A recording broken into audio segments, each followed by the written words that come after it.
धर्मस्य ग्लानिर्भवति भारत अभ्युत्थानं धर्मस्य तदात्मनं सृजाम्यहं परित्राणाय साधूनां विनाशाय च दुष्कृतं धर्म संस्थापनार्थाय संभवामि युगे युगे।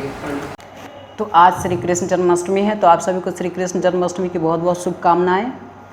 और चलिए आज हम बात करते हैं अपने धर्म के बारे में। तो अभी अभी मैंने जो श्लोक बोला, आपको क्या लगता है इस भारतवर्ष के कितने परसेंट लोगों को इस तरह के श्लोक याद होंगे और वो इनका मतलब जानते होंगे? शायद 1-8% या उससे भी कम। तो आखिर क्या रीज़न है कि इतनी बड़ी संख्या में हिंदू अपने धर्म से अनभिज्ञ हो गए? तो इसे जानने के लिए हम सबसे पहले ये धर्म शब्द को समझना होगा, क्योंकि अभी के समय में धर्म का रियल मतलब वो नहीं है जो हम लोग समझते हैं। ये बहुत ज़्यादा डिस्टॉर्ट हो गया है। तो चलिए इस पे हम थोड़ा सा एनालिसिस करते हैं। इसके लिए मैंने कुछ लिस्ट बनाई हैं, तो मैं इसे पढ़ के ही बताऊंगा।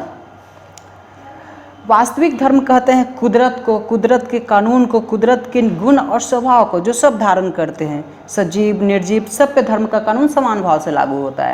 कुदरत के ये नियम अतीत में भी वैसा ही था जैसा कि आज, और करोड़ों साल बाद भी वही रहेगा। ये विश्व का वो विधान है जो सब पे लागू होता है। धर्म सार्वजनिक है, धर्म सार्वकालिक है, धर्म सनातन है। जैसे आग का धर्म होता है जलना या जलाना, तो इससे कोई फर्क नहीं पड़ता कि आप हिंदू हैं, मुसलमान हैं, सिख हैं, ईसाई हैं या बौद्ध हैं। अगर आप इसके संपर्क में आते हैं तो ये आपको जलाएगा ही। उसी तरह से बर्फ़ का धर्म ही होता है शीतल होना और शीतल करना। अगर ये शीतल नहीं है या शीतल नहीं करता है तो ये कुछ और होगा, बर्फ़ तो नहीं होगा। धर्म ही स्वभाव है, स्वभाव ही धर्म है। गुण, धर्म और स्वभाव ये तीनों एक दूसरे का पर्यायवाची है। तो अगर आप कुदरत के कानून को मानते हैं, ऋतु के नियम को मानते हैं, तो आप धर्म को मानते हैं। आपने अपने चित्त में कैसे चित्तवृत्ति को धारण किया? अगर आपने दूषित चित्तवृत्ति को धारण किया, मतलब द्वेष जगाया, क्रोध जगाया, ईर्ष्या जगाई, तो यह आपको अंदर ही अंदर जलाएगा, आपको व्याकुल कर देगा। और आपको पता है कोई भी व्याकुल होना नहीं चाहेगा। आप खुद तो कष्ट झेलिएगा ही झेलिएगा, अपने संपर्क में आने वाले दूसरों को भी पीड़ा पहुंचाइएगा। कुदरत के अनुसार अपने स्वभाव को धारण करना ही धर्म है, और कुदरत का नियम ही ईश्वर का नियम है।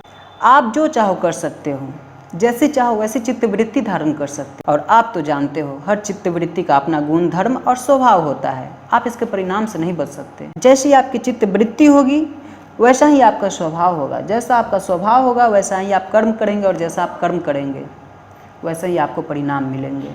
और इसलिए सनातन संस्कृति में हमेशा से आपको बताया गया है कि आपका कर्म ही आपका भाग्य है।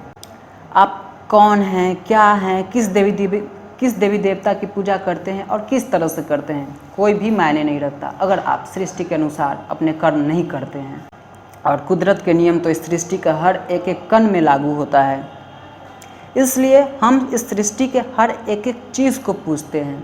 हम नदी पूजते हैं, तालाब पूजते हैं, वृक्ष पूजते हैं, पेड़ पक्षी पूजते हैं, पशु पूजते हैं, आकाश और धरती, हर चीज़ को पूजते हैं, क्योंकि हम एक ही चेतना को शेयर करते हैं। हम एक हैं।